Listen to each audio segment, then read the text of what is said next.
Tous les jeux ont des règles et des arbitres. Cela concerne aussi les marchés financiers et le commerce international. Voilà pourquoi, en 1994, il a été décidé de créer l'OMC, Organisation mondiale du commerce, pour réguler le commerce international.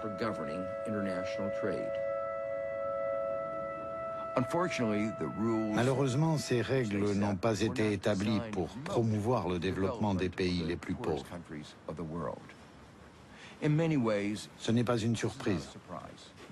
Comme on pouvait s'y attendre, les riches et les puissants ont établi des règles qui défendent leurs intérêts, et plus spécialement, des intérêts bien particuliers au sein de leur pays. Ce qui est dérangeant, c'est l'hypocrisie et l'injustice de ces accords. Et on le voit bien avec les subventions à l'agriculture.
आहे का किशोर भाऊ? हो साहेब, या. या साहेब. नमस्कार. बसा, बसा. ठीक आहे. ठीक आहे. अंदाज झाला कापूस वगैरे? हो, 7 क्विंटल झाला अडीच एकरमध्ये. अच्छा. आता पहिलीच गाडी साहेब. अरे वा. आता भरली आज? आज भरली. भाव बरा आहे आता? भाव काही आता सध्या पावसामुळे कमी पडा म्हणून भाव पडतेत म्हणून उभी. अच्छा. कापूस आहे. चांगली आहे म्हणजे तशी. 2-3 जातीचा कापूस आहे का? हो. अच्छा. सध्या काय भाव कापसाचा? सध्या तर 2450 रुपये चालू आहे. आणि विकलं का सोयाबीन? नाही, विकायचं आहे. वा, छान, चांगला आहे मग. सोयाबीन ठेवलं तर तेवढे पैसे चांगले मिळतील. भाव पडल्यामुळं मी विकलं नाही. आता 2050, 2100 पर्यंत आहेत भाव, आहे की नाही? हो. चला, बरं आहे मग आता. ठीक आहे. खराब होऊन जातो मग काम, आहे की नाही? आणि अशीच परिस्थिती राहिली तर परिस्थिती दुरुस्त होईल. होऊ शकते. आपण आता आपल्या लढलंच पाहिजे. लढलंच पाहिजे. हे आत्महत्या करणाऱ्या शेतकऱ्यांसारखे आत्महत्या करायची गरज नाही. आपल्या पोराबाळांचं पाहिलं पाहिजे. आपण लढत राहूया. लढत राहू. बिलकुल. आपल्या हक्काकरता लढत राहूया आपण.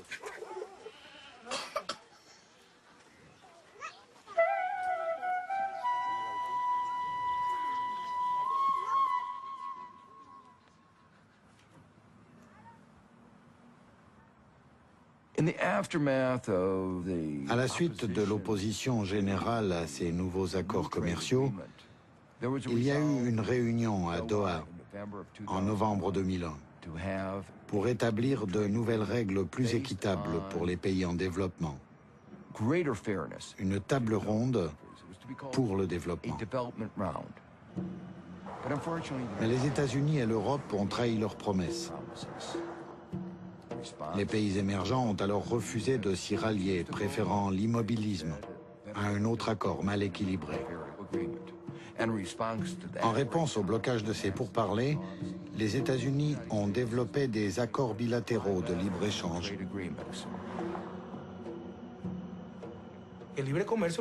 Le libre-échange profite au plus compétitif, au plus productif, à celui qui a la meilleure technologie. Nous ne sommes pas contre le commerce, mais contre l'ouverture à tout va, le libre-échangisme primaire.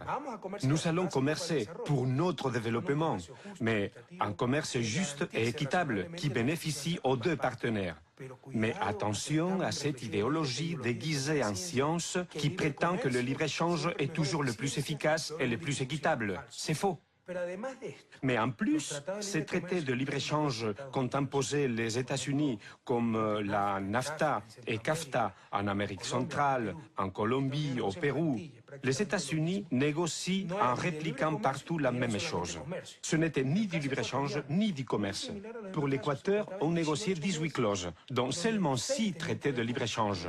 Les autres traités d'investissement étranger, de droits des propriétés intellectuelles, tant critiqués par les académiciens comme les professeurs Stiglitz, où on voulait nous imposer le droit de pouvoir breveter des plantes que nos populations connaissaient depuis très longtemps. C'était donc beaucoup plus que du commerce, mais de restrictions qui limitaient beaucoup le rôle de l'État et la souveraineté de l'Équateur. Pour toutes ces raisons, un gouvernement qui comprend l'économie et veut le bien pour son peuple, sans succomber aux idéologies absurdes, mais aux nécessités de l'Équateur, a refusé et jeté à la poubelle ce traité de libre-échange.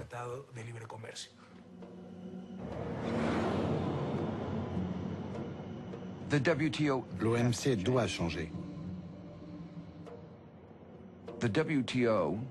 L'OMC a instauré des règles de commerce international qui sont injustes. D'une certaine manière, cela a aussi coûté très cher aux pays développés. Car les subventions à l'agriculture, qui font tant de mal aux pays en développement, sortent de la poche des contribuables de nos pays.